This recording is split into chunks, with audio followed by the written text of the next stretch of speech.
Today we are going to start our solid state and nuclear physics which of your BSc final year. Okay तो firstly आज हम start कर रहे हैं हमारी solid state and nuclear physics BSc final year के लिए physics की। ठीक है, तो इसमें फ़िलहाल मैं आपको सिर्फ मल्टीपल चॉइस क्वेश्चन करा रही हूँ। देन जब ये कंप्लीट हो जाएंगे आपके, क्योंकि पेपर पास में है, फिर हम इसके शॉर्ट नोट भी स्टार्ट करेंगे। ठीक है, जिस तरीके से मैंने आपको न्यूमेरिकल एनालिसिस कराई है, इसी तरीके से मैंने आपको एनालिसिस की बुक भी कराई है, उसी तरीके से हम उसी पैटर्न से इसको भी करेंगे।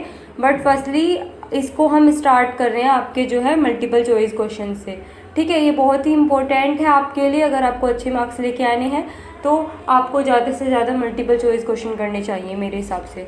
ठीक है, तो ये आपका हिंदी और इंग्लिश दोनों के लिए है। ठीक है, इसमें आपकी 4 यूनिट में मैंने ये डिवाइड किया है। क्रिस्टल स्ट्रक्चर, फर्स्ट चैप्टर जो आपका है वो क्रिस्टल स्ट्रक्चर, जिसमें आपके सारे जो है सॉलिड स्टेट के जितने भी तुम्हारे सॉलिड स्टेट और न्यूक्लियर फिजिक्स का क्वेश्चन है ना, वो सारे कवर हो जाएंगे। ये यूनिट वाइज डिवाइड कर रखा है बस मैंने। एक तरीके से 4 यूनिट इसमें बनेंगी। ठीक है, जिसमें कि पहली आपकी है crystal structure, then crystal binding and lattice vibration objective, फिर है introduction to nucleus and radioactivity, फिर है fission fusion and fundamental interaction. Okay, उसी पैटर्न पे हम ये कराएंगे आपको जिस तरीके से हमने 2 बुक्स आपकी मैथ्स की कराई है। नाउ स्टार्ट करते हैं। बट आपका अगर हिंदी में है तो भी आपको ये हेल्पफुल है, क्योंकि साइड में आपको इसकी हिंदी भी दे रखी है जो भी क्वेश्चन आपका है। ठीक है, तो हिंदी और इंग्लिश वालों के लिए, दोनों के लिए एक काफ़ी अच्छा कॉम्बिनेशन हम बनाकर लेके आए हैं MCQs का। ओके, तो स्टार्ट करते हैं। देखो फर्स्ट क्वेश्चन है आपका। देखो मैं आपको जो है, क्योंकि शॉर्ट नोट नहीं है, डायरेक्ट MCQs करा रही हूँ, तो आपको मैं इसमें थोड़ा थोड़ा जो है बता दूंगी किस तरीके से क्वेश्चन है। ठीक है, बाकी अगर शॉर्ट नोट वीडियो और हो जाती पहले तो ये आपको हर चीज़ क्लियर होके चलती, लेकिन मैं इसमें ही पूरी कोशिश करूँगी कि आपको वो समझ में आए। इसके बाद हम इसकी शॉर्ट नोट वीडियो लाएंगे, लेकिन उससे पहले आपकी सॉलिड स्टेट इलेक्ट्रॉनिक्स के MCQs और रिलेटिविटी एंड स्टैटिस्टिकल फिजिक्स के MCQs ही कराएंगे, क्योंकि पेपर आपके नज़दीक है। ओके, तो स्टार्ट करते हैं। The volume of nucleus is smaller than that of atom by a factor. तो जो वॉल्यूम होता है उन न्यूक्लियस का, वो कितने से स्मॉलर होता है, तो 10⁻12। ठीक है, बाकी हिंदी वालों के लिए, परमाणु की तुलना में नाभिक का आयतन कितना गुना छोटा है। ठीक है, यानी कि अगर एटम को देखें तो उससे कितना गुना छोटा है वॉल्यूम, तो 10⁻12। ठीक है, नेक्स्ट है if m is the atomic mass है and a is the mass number है, देन ये जो आपका है, ये जो फॉर्म है उसको क्या बोलते हैं, पैकिंग फ्रैक्शन। ठीक है, यदि m परमाणु द्रव्यमान तथा a द्रव्यमान संख्या है, तब जो है m-a/m कहलाता है संकुलन गुणांक। ओके, नेक्स्ट है quantum of energy in case of lattice vibration में क्या बोलते हैं, जो क्वांटम ऑफ एनर्जी है उसको, तो उसको बोलते हैं फोनोन, यानी कि जालक कंपनों में ऊर्जा का क्वांटा कहलाता है क्या, फोनोन। ओके, का general dispersion relation for a one dimensional monoatomic lattice के लिए जनरल डिस्पर्जन रिलेशन क्या होती है, तो वो होती है W, यानी कि ओमेगा भी बोल सकते हैं, equal to √C/m sin Ka/2। ठीक है, अगर आप किसी और चीज़ की भी प्रिपरेशन कर रहे हैं ना, लाइक गेट या फिर MSc कर रहे हैं आप, या फिर उसके यानी कि CSI नेट के लिए, तो उसके लिए आपको ये बेसिक चीज़ें पता होनी चाहिए। उससे बेटर और कुछ है ही नहीं।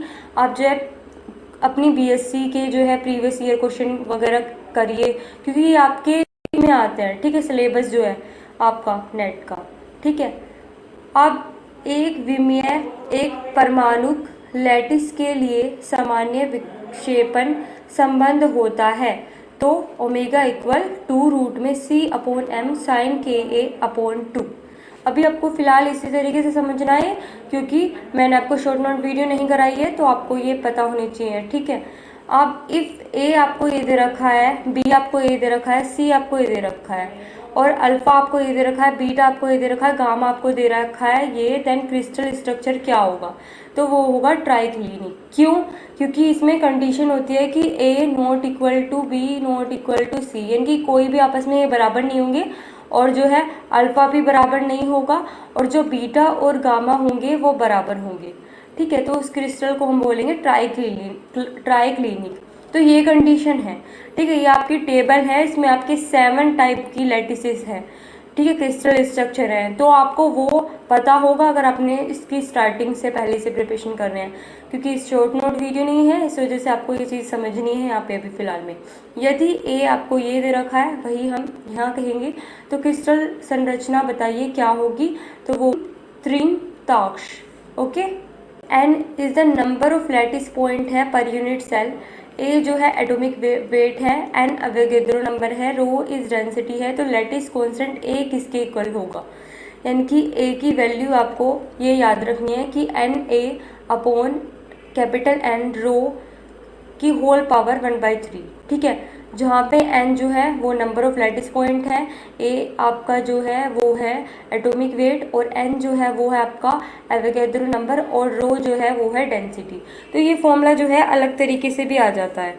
ठीक है, यहाँ तो आपको जो है ए की यानी कि लैटिस कांस्टेंट की वैल्यू पूछिए, और कहीं पे आपसे रो की पूछ लेगा, तो इसी फॉर्मूले को एक को याद रखो तो आपकी कंडीशन बन जाएगी। जैसे कि अगर मैं रो का पूछूं तो ये क्या बनेगा, ए की power 3 equal N A upon capital N rho, तो रो का फॉर्मूला क्या आ जाएगा, एन ए अपॉन एन और ए की पावर 3। ओके ओके, और हिंदी में भी इसे देख लेते हैं। यदि प्रति एकांक कोष्टिका में जालक बिंदु की संख्या n, ए परमाणु भार n, आवोगाद्रो संख्या, रो घनत्व हो, तो क्रिस्टल का जालक नित्यांक का मान होना चाहिए, तो ये होना चाहिए आपको ए। ठीक है, लैटिस कांस्टेंट।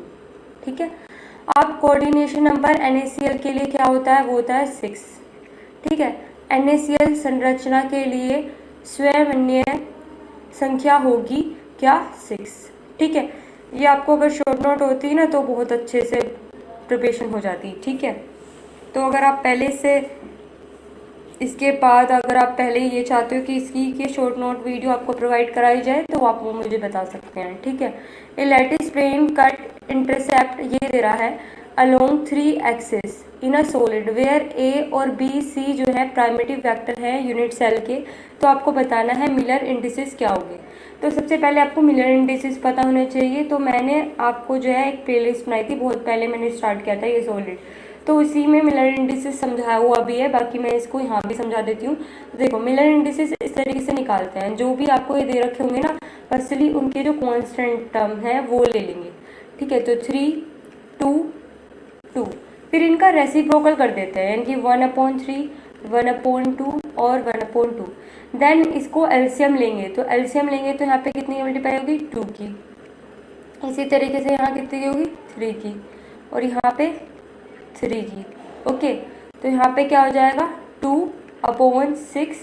इसी तरीके से यहाँ हो जाएगा 3/6। इसी तरीके से यहाँ क्या हो जाएगा, यहाँ हो जाएगा 3/6। तो ये जो वैल्यू आपके ऊपर आई है ना, यही आपके मिलर इंडिसेस है। देखो, ठीक है, वही बात हम यहाँ पे बोल रहे हैं कि एक ठोस क्रिस्टल में एक जालक तल तीनों अक्षों के अनुदिश जो है वो है 3A 2B तथा 2C अंत खंडन काटता है, जहाँ ABC तथा एकांक कोष्टिका के आद सदिश है। तल के मिलर अंक ज्ञात कीजिए, तो सेम प्रोसेस है। ठीक है, कर लेंगे।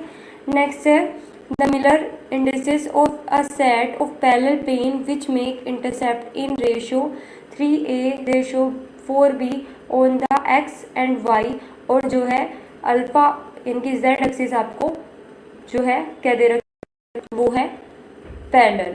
जब भी आपको कोई भी एक्सिस पैरेलल दी होती है तो उसको हम मान लेते हैं इन्फिनिटी। ओके, ये बात आपको याद रखनी है कि उसको क्या मानेंगे, इन्फिनिटी। बहुत ही अच्छा और इम्पोर्टेंट पॉइंट है ये इसमें, जो आपको पता होना चाहिए। ठीक है, तो फिर से वही काम करना है, इसके कांस्टेंट ले लो, ये x और y दे रखा है, तो ये कितना हो जाएगा 3 और 4 और ये वाला इन्फिनिटी जो भी पैरेलल होगा। फिर इसको 1/3, 1/4 और 1/इन्फिनिटी। 1/इन्फिनिटी मीन्स क्या हो जाएगा 0, ठीक है।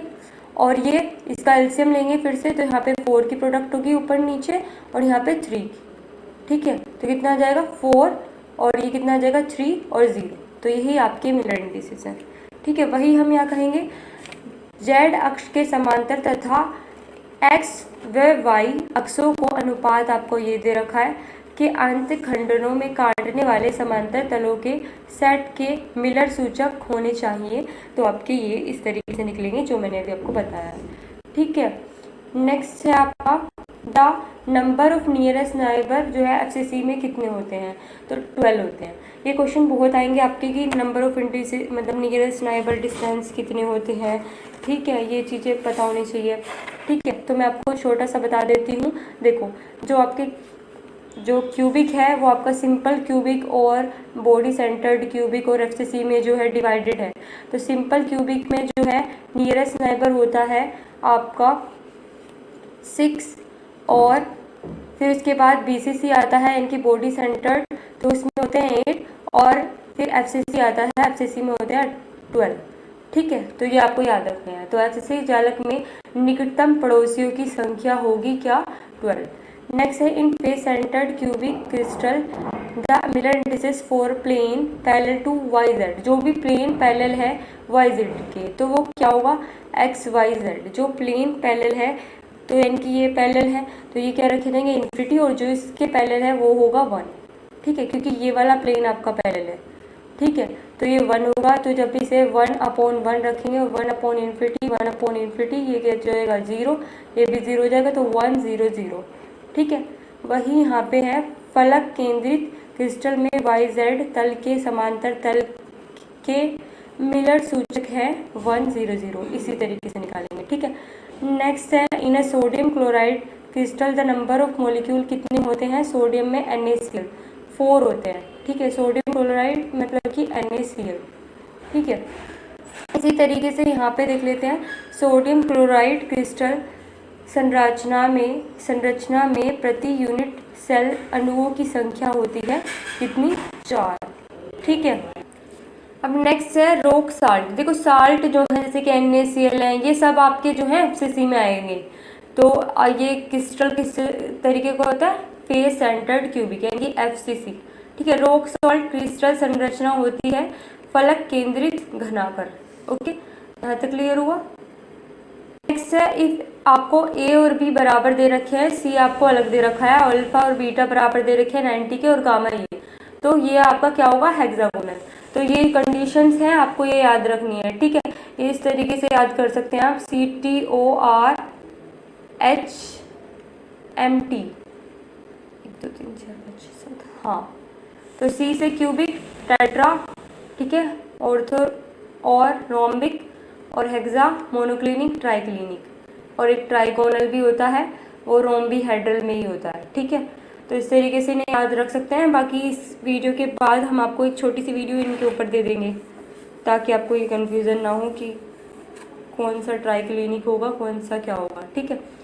यदि ए और बी आपको बराबर दे रखे हैं, सी अलग है, अल्फा बीटा दे रखा है बराबर है और गामा है, तो वो क्या होगा षष्टकोणीय। अब in a glass the atomic arrangement क्या होता है वो इरेगुलर होता है ग्लास में, ठीक है।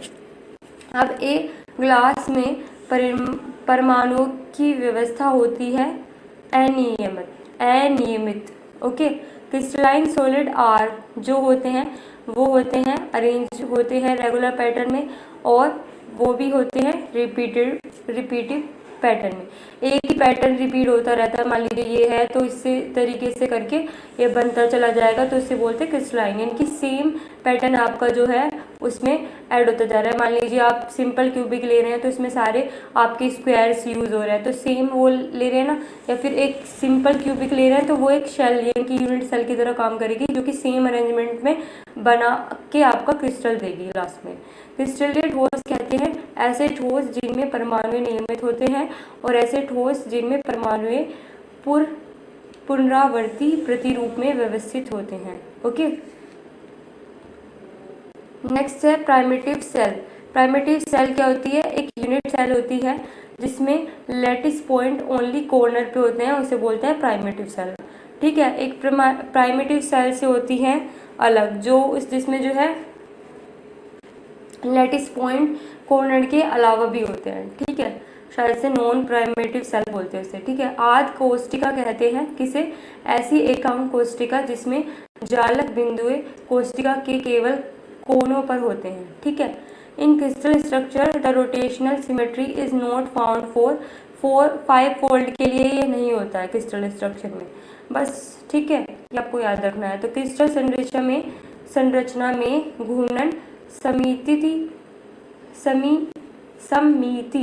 नहीं होती है किसमें? 5 फोल्ड में। ठीक है, नेक्स्ट है इन क्यूबिक क्रिस्टल में मैक्सिमम पैकिंग फ्रैक्शन किसकी होती है? 0.74, जो कि आपकी एफसीसी की होती है। ठीक है, घनाकृति क्रिस्टल में अधिकतम सूचकांक गुणांक होता है 0.74। ओके,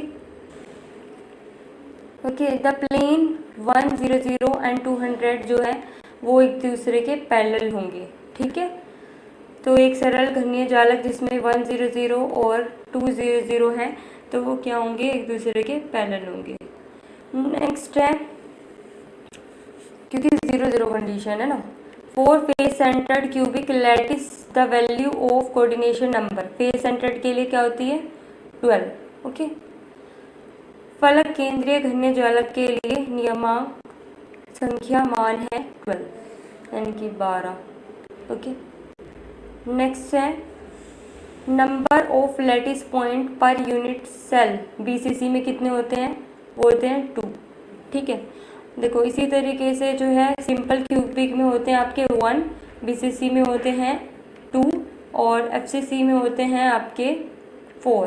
ठीक है, ये याद रखना। ठीक है, क्योंकि शॉर्ट नोट वीडियो नहीं है तो हर पॉइंट जो मैं बता रही हूँ वो भी आपको नोट करके रखना है। ठीक है, साथ में, क्योंकि ये नहीं है कि बिल्कुल यही आपको उतर के आ गया। ठीक है, क्योंकि ये चीज़ें आपको पता होनी चाहिए, इस तरीके का क्वेश्चन पेपर आएगा।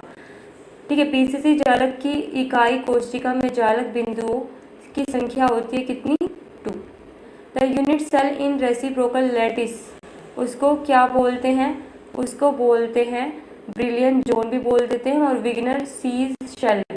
ठीक है, जो यूनिट सेल होती है रेसिप्रोकल लैटिस में, यानी कि व्युत्क्रम जालक में इकाई कोशिका को कहते हैं क्या? ब्राउन जोन और विग्नर सीज सेल। नेक्स्ट है ब्रिलियंट जोन जो होता है वो फर्स्ट जो होती है, फर्स्ट ब्रिलियंट जोन कितनी होती है? होती है π/a। अगर सेकंड पूछता तो वो होती है। ठीक है, तो ये चीज़ें आपको पता होनी चाहिए। फर्स्ट वाली, प्रथम जो ब्रिलियंट क्षेत्र की परिसीमाएं होती हैं वो होती हैं ये, और सेकंड के लिए अगर पूछ रहा है तो ये। ठीक है, नेक्स्ट है atomic packing fraction simple cubic के लिए क्या होगा? तो वो होगा π/6। ठीक है, और परमाणु व्यय संकुलन सघनतांक सरल घनीय जालक को होने चाहिए, कितने होने चाहिए? वो होता है π/6। ठीक है, space lattice of diamond is, lattice क्या होती है? डायमंड की वो होती है एफसीसी। कितने एटम होते हैं इसमें? 8 एटम होते हैं पर यूनिट सेल। ठीक है, डायमंड अर्थात हीरे की स्पेस जालक है क्या?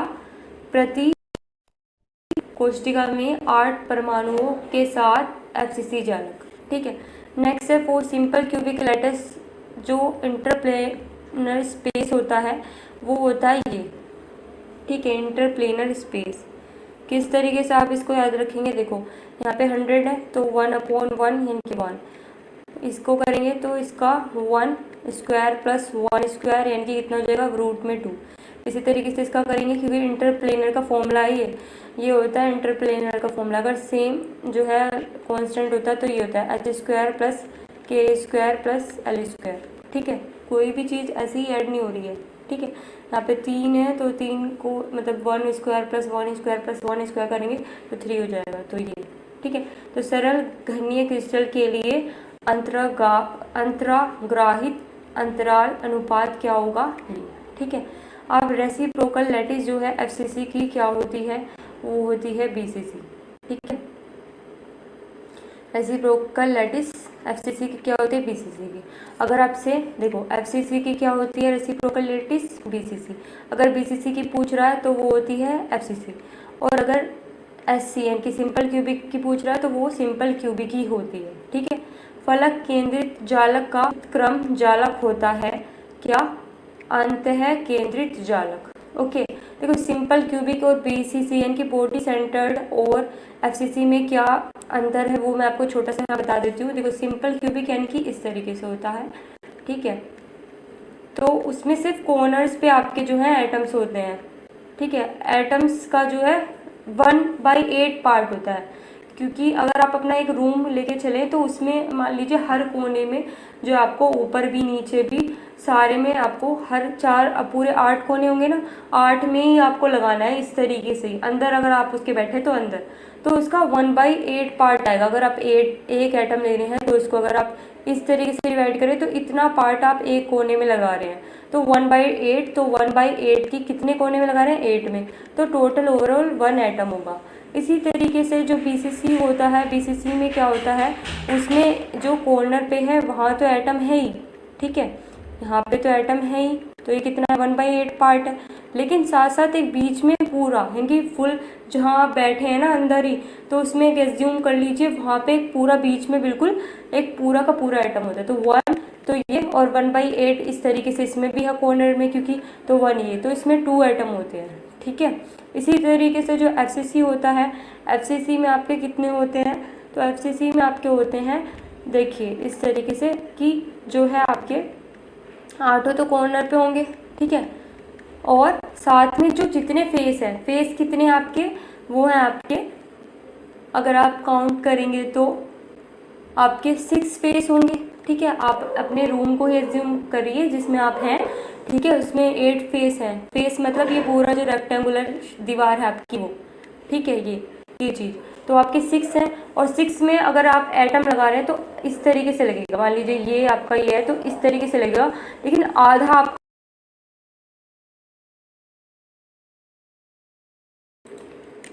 तो ठीक है, तो उस चीज़ को लेके चलिए कि आपका एक फेस है तो उसमें आपका जो है आधा पार्ट ऊपर और आधा नीचे इस तरीके से एक दीवार के आर पार, तो आपका आधा आधा जा रहा है। तो कितने फेस हैं, 6 फेस है, यानी कि आधा आपका एटम जा रहा है, तो कितना हो गया 3 तो ये हो गई। और साथ में जो कॉर्नर में है, भाई कॉर्नर में तो हर बार ही लगा हुआ है, तो +1, तो कितने एटम हो गए FCC में 4। तो ये आपको जो है मैं शॉर्ट नोट पे जब वीडियो बनाऊंगी इसके बाद, ठीक है, जब आपके मल्टीपल चॉइस क्वेश्चंस हो जाएंगे तो आप उसे देख सकते हैं अगर आपको चाहिए तो, ठीक है। फलक केंद्रित जालक का व्युत्क्रम जालक होता है, आपको ये मैंने बता दिया, ठीक है। बाकी के क्वेश्चन हम नेक्स्ट वीडियो में करेंगे क्योंकि हिंदी और इंग्लिश में दोनों में है, तो इसी वजह से वीडियो काफ़ी लंबी हो गई है, ठीक है।